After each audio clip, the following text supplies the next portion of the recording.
UK fishermen are raging at EU fishing boats after a controversial report revealed more than half of the fish and shellfish caught in a key part of UK waters were being landed by EU fishing boats. The report, released by the University of Highlands and Islands, revealed that in waters surrounding the Shetland Islands, the local fleet gets less than 1/6 of fish and their catch. According to the report's author, Dr. Ian Napier of the NAFC Marine Centre UHI based in Scalloway, a third of all fish and shellfish landed from UK waters come from Shetland's so-called Exclusive Economic Zone (EEZ).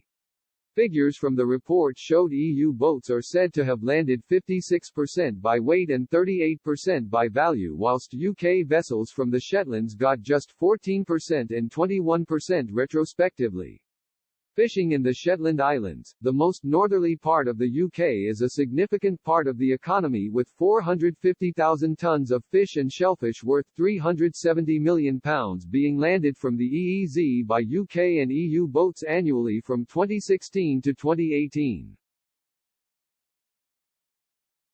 The report added, the fish and shellfish landed from the Shetland EEZ represents a relatively large proportion of the landings from the UK EEZ.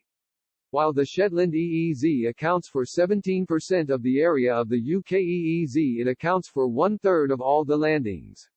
Responding to the report, Simon Collins, Executive Officer of Shetland Fishermen's Association, said, "We've long known that Shetland's waters are teeming with fish and that under the Common Fisheries Policy EU vessels are permitted to plunder our traditional fishing grounds.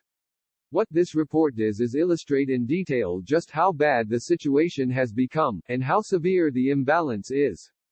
It serves as a reminder, if one were needed, to the UK's Brexit negotiators that they must resist all attempts by the EU to maintain the status quo. The UK must have control of its own waters and have the power to determine who gets access to our stocks." Mr. Collins stressed the UK's assertion of sovereignty over its own waters at the end of this year will allow us at last to address this outrageous imbalance of fisheries stocks. He said, independent coastal states cannot be pushed around in this manner. On average, Shetland boats landed 120,000 tonnes worth £116 million, 63,000 tonnes and £77 million of which was caught in the Shetland EEZ.